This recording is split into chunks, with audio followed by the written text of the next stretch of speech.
નમસ્કાર દર્શક મિત્રો, હું છું રૂપલ લુણીચિયા. સંપૂર્ણ ન્યૂઝમાં આપનું સ્વાગત છે.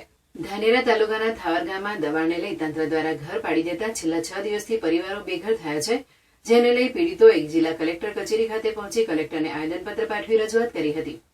શિયાળો હોવાથી ઘર વગર રહેવું મુશ્કેલ બન્યું છે. સત્વરે પ્લોટ ફાળવી રહેવાની વ્યવસ્થા કરવામાં આવે તેવી માંગ પીડિતોએ કરી છે.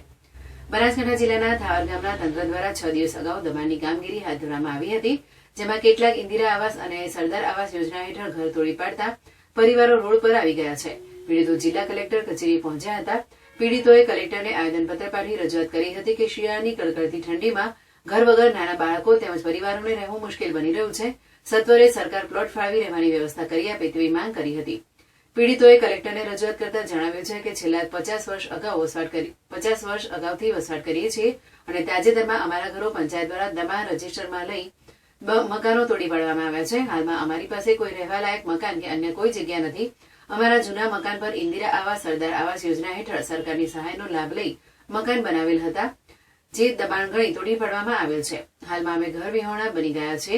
અમારે રહેવા માટે કોઈ અન્ય જમીન કે ખેતીની જમીન પણ નથી, જેથી હાલમાં અમે ઉપરાબ અને નીચે ધરતીના સહારે જીવી રહ્યા છીએ. વધુમાં જણાવ્યું હતું કે હાલમાં શિયાળા હોવાથી નાના બાળકોને તેમજ અમારા પરિવારને રહેવા માટે ખૂબ જ તકલીફ પડી રહી છે.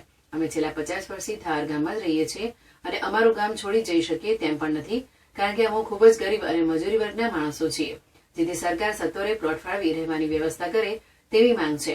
થાવર ગામના અગ્રણી નારાયણભાઈ પટેલે જણાવ્યું હતું કે થાવર ગામમાંથી અમારા ગામમાં 15 અને 16 તારીખે દબાણનો કાર્યક્રમ રાખેલ હતો. તેમાં અમારા ગામમાંથી 30 જેટલા મકાનો તોડી પાડ્યા હતા. તો આજે અમે કલેક્ટરને રજૂઆત કરવા માટે આવ્યા છીએ. એમને આ લોકોને બીજી કોઈ હાલ વ્યવસ્થા થઈ નથી. તેમને રહેવા માટે ખાલી જમીન અને ઉપર આકાશ છે, તો એક વ્યવસ્થા તેમને તાત્કાલિક કરી આપે અને બીજું કે એમને જે પ્લોટ જે જગ્યાએ છે તેમના ઉપર કલેક્ટર સાહેબને થોડો રસ લઈ પ્લોટ ફાળવણી આપે તો ગરીબ લોકો તેમાં રહી શકે. એમને રહેવા માટે બીજી કોઈ જ વ્યવસ્થા છે નહીં.